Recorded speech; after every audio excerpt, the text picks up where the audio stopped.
Hi, everyone. Welcome back to the show. Today, we're going to be talking about how to increase fiber intake. If you listen to my other episodes on the podcast, I talk a lot about fiber, why fiber is crucial for your health, why we need to start including more fiber into our diet. And so, in today's episode, I'm going to be sharing with you how to increase fiber into your diet easily and effortlessly. A lot of the times people don't include enough fiber in their diet is because they don't know how. And it can seem very overwhelming to have to eat a bunch of vegetables and fruits all the time. So I'm going to be sharing with you some practical tips to increase fiber intake so you can start supporting the gut microbiome and improving your overall gut health. I'm going to do a quick life update before we get into the episode. In the previous episode, I recorded a thank you episode for all of you guys. Thank you so much for all of you who listened into it. Thank you so much again for being here in the podcast. And if you haven't shared your Spotify Wrapped onto your Instagram stories and tag me, I highly recommend you to do that. That way you can get free access into my Gut Brain Scan Restoration Club membership. This free giveaway is only available for the month of December because we are ending 2024 and Spotify Wrapped is based on the year. So you definitely don't want to miss out this opportunity to join me in the free membership. All you have to do is tag me on Instagram at juliachen.rd. If I'm on your top 10 podcast on Spotify Wrapped, then I would love to see it and I would love to share it. So just a quick little reminder in case you forgot. And the other thing I want to remind you is because we are near the end of the year, that means benefits are also expiring at the end of the year. So that means if you have benefits to see a registered dietitian, make sure you use it before the year ends. I take insurance in my practice, so you can use your benefits and work with me in my one-on-one or group coaching, as well as my other services as well. Another reminder to use up your benefits before the end of the year, which is just around the corner. I can't believe it's like a few weeks away. And the other thing too is I'm starting my holiday for Christmas on December the 20th or 21st. And my books are filling up to see me one-on-one or to join me in my services. And so if you want to get in and make sure you have an appointment spot, then please reach out to me, send me a DM on Instagram or shoot me an email,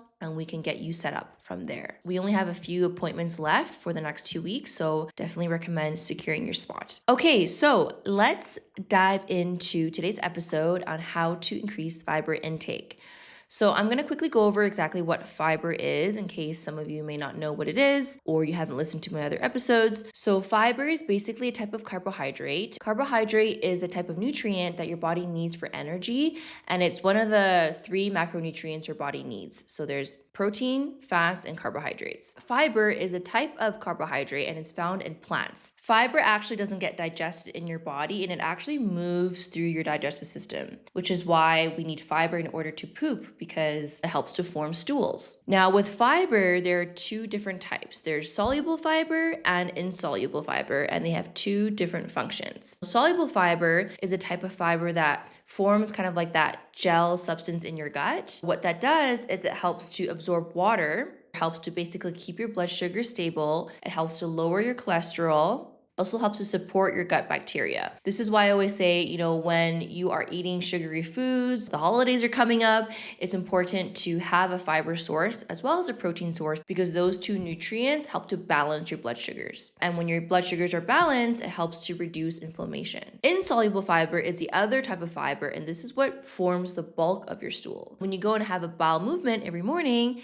this is what adds bulk to the stool. It forms the stool itself. And so insoluble fiber helps to move things down your digestive tract. If you're someone that has constipation often, it's important to include more of that insoluble fiber in your diet. Now, it's important to, of course, have both because they have different functions and benefits, and it's important to have balance in general. Different foods contain more soluble fiber and insoluble fiber. For example, oats, apples, and beans like chickpeas, they contain more of the soluble fiber. And then insoluble fiber are foods like whole grains, nuts, fruits with the skin on it, so like apples and pears, brown rice. These are some examples of insoluble fiber. There's a lot of diet trends nowadays where people are saying that fiber is bad for you, don't eat these vegetables, don't eat legumes because they're toxic for your body. Fruits are too high in sugar, it feeds candida.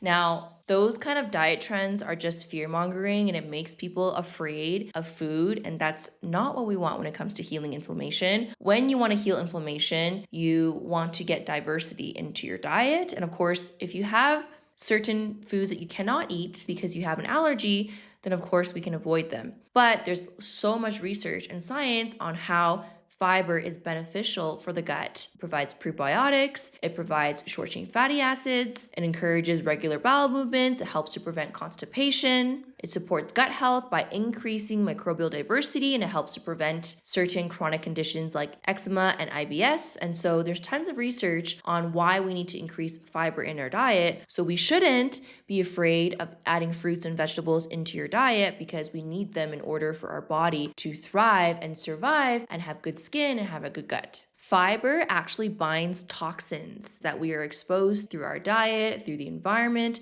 And so if you don't eat enough fiber, then there's nothing to bind the toxins to excrete out of your body and to promote regular elimination. One example for my eczema warriors who tend to have flare-ups before their period, that is because of too much estrogen.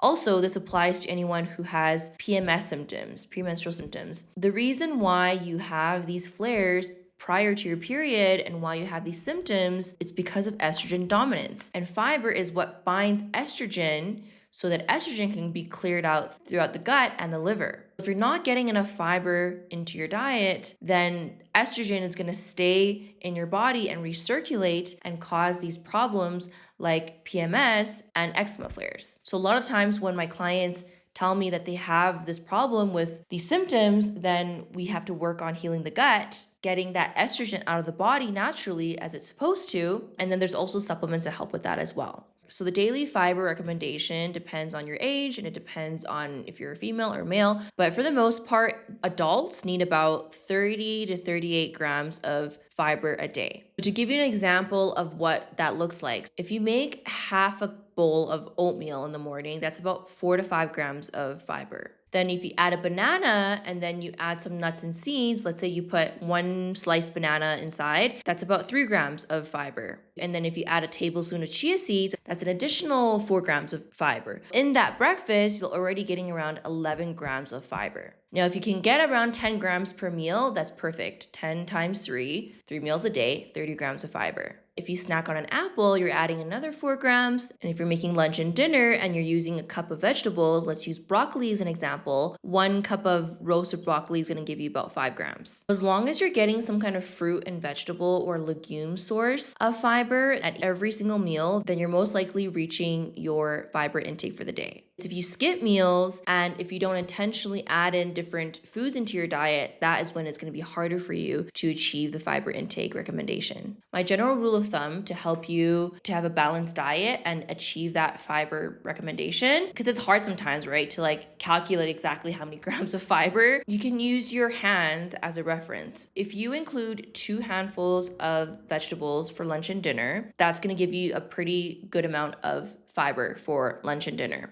If you can snack on an apple or a fruit throughout the day, that adds an additional 3 to 5 grams of fiber. And then for breakfast, if you can just always have 2 different sources of fruit, like maybe a banana and some berries, pair it with your oatmeal or add it into your smoothie, then you're likely getting enough fiber intake for that meal as well. My other tips to increasing fiber in the day is to not only snack on fruits, but you can snack on nuts and seeds. Nuts and seeds also have a little bit of fiber in there as well. So add in some pistachios, some almonds, some walnuts, for example. They also give good healthy fats as well, which you need for your skin to heal. When you're making your oatmeal in the morning or you're making your smoothie, add in a couple tablespoons of chia seed, flax seed, hemp seed. That also boosts up the fiber as well. And then at your other meals, maybe cooking some beans into it. So adding chickpeas to your salad, or if you're making a stew, add some lentils or add some other source of beans. Now, if you really can't get enough fiber from your diet, you could take a fiber supplement.